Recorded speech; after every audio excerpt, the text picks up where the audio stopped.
The subcommittee will come to order, and good afternoon, and welcome to everyone joining us today. I particularly want to welcome our witnesses, Ambassador Ronald Lauder, the President of the World Jewish Congress, Mr. Roger Kuckerman, President of the Representative Council of Jewish Institutions of France, and Mr. Dan Asmussen, Chairperson of the Danish Jewish Community. In 1982, during my first term in Congress, I traveled with the National Conference on Soviet Jewry to Moscow and Leningrad, now St. Petersburg, to meet with Jewish refuseniks in their homes and to engage Soviet leaders. Mark Levin invited me to be on that trip and has been a friend and a mentor ever since. For hours on end, Mark and I and a delegation that included former Democrat member of this committee, he was the ranking member, Sam Gajenson, heard stories of Soviet physical and mental abuse, systemic harassment, gulags and psychiatric prisons, and an array of seemingly wanton, brutal acts of anti-Semitism. To apply for an exit visa, a universally recognized human right, which on paper at least the Soviet Union had acceded to, was to invite the cruelty and the wrath of the KGB and other small-minded, morally stunted thugs. To courageously seek freedom rendered you ineligible for employment in Lenin's farcical workers' paradise. The Soviet system, militantly atheistic and morally incoherent, wouldn't let Jews leave, but didn't want Jews to stay either, a bizarre paradox. To a brand new 27-year-old congressman, it was bewildering and deeply troubling. Why do they hate Jews? And I pondered that question over and over again. And why the anti-Semitic obsession? Well, sadly, it has not changed, and it is getting worse. This is the 9th hearing I've chaired on combating anti-Semitism. The first was right after the Republicans took control. We put together a hearing called The Rising Tide of Anti-Semitism. And even though the Soviet Union had matriculated to Russia, we heard how anti-Semitism had become privatized, and the government was doing to mitigate its occurrence. And we also heard that it was rising everywhere as well. However, never in modern times has the need to defend Jews everywhere been greater. My next hearings will be on the explosion of anti-Semitic hate on college campuses and Jewish community security, which increasingly has to be addressed and real dollars put in place to lessen that threat as well. For the first time since the Holocaust, the physical security of Jewish communities in Europe have become a top-level concern. Our hearing today will examine the horrifying state of affairs facing Jewish communities in Europe at this time. At a congressional hearing that I had in 2002, Dr. Shimon Samuels of the Wiesenthal Center in Paris testified, and I quote him, "The Holocaust for 30 years after the war acted as a protective Teflon against blatant anti-Semitic expression, especially in Europe. That Teflon," he said, "has eroded, and what was considered distasteful and politically incorrect is becoming simply an opinion.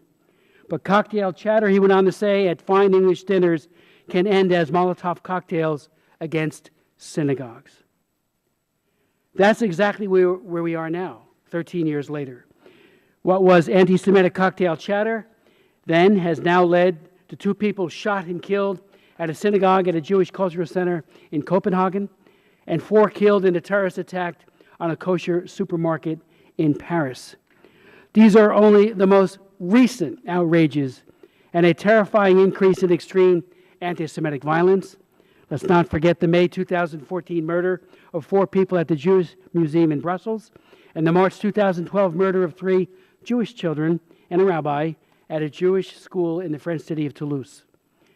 Each of these 4 attacks were perpetrated by a killer with links to a jihadist movement.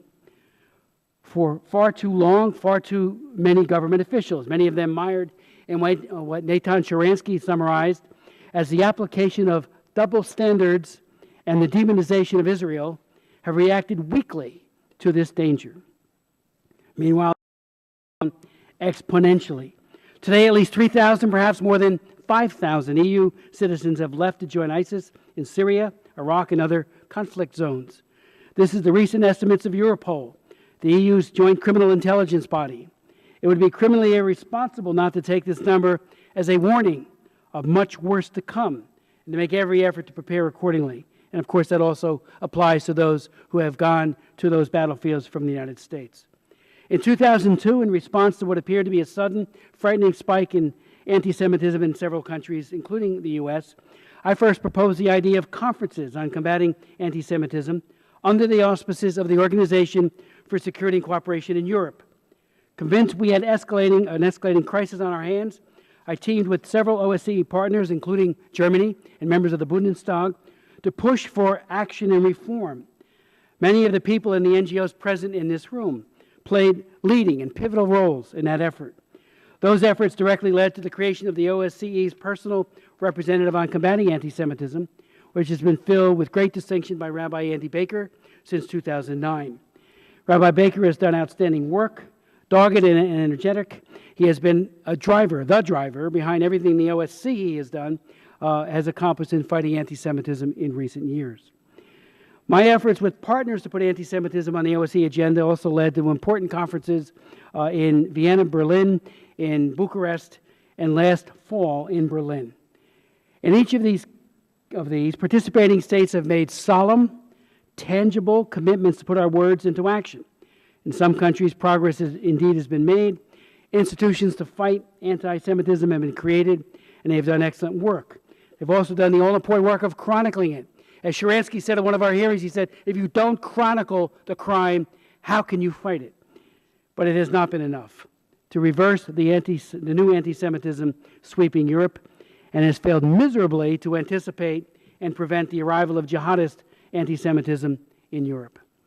That is why we are here today, to review, recommit, and re-energize efforts to stop the evil of anti-Semitic violence that is threatening the Jewish communities of Europe. And again, this is worldwide, but our focus primarily is on Europe today.